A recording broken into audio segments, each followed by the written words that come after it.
Hello, welcome to our Experimenting with Science channel. Today's experiment is Clash of Forces.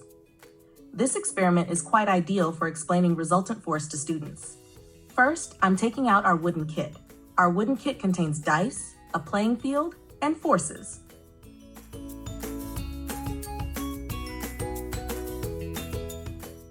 I've taken out the pieces of our wooden kit. I've distributed the materials equally to the sides for each player.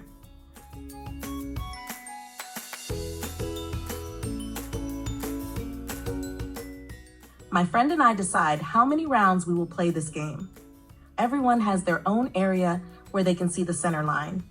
I'm planning to play this as a 3-round game with my friend. I rolled the dice and got a 1.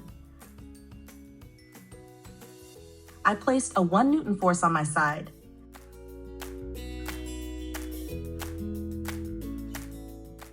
My friend rolled the dice and got a 2 Newton, which he can take as 1 + 1 or as a single 2 Newton.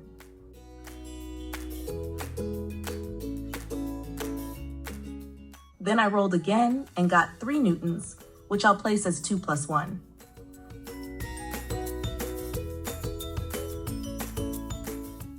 My friend got 2 Newtons again.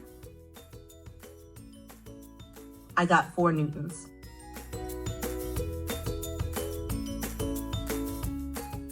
My friend rolled his last dice and got 5 Newtons. Now, together with my friend, we add up the forces we collected. 1, another 1, 2, another 2, 4, and another 4 makes 8. On my friend's side, there's a total force of 9 Newtons. My friend has overtaken me by 1 Newton of force. Another way to play the game is like this, which you can play on your own. You roll the dice, get 5 Newtons, I set a center, and place the 5 Newtons in the north direction.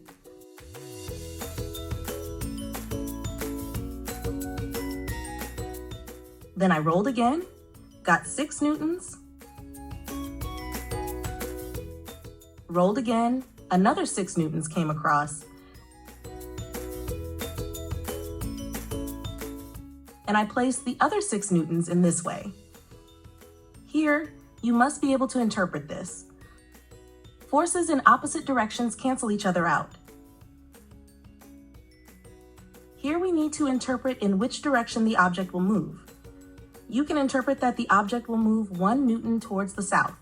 Take care.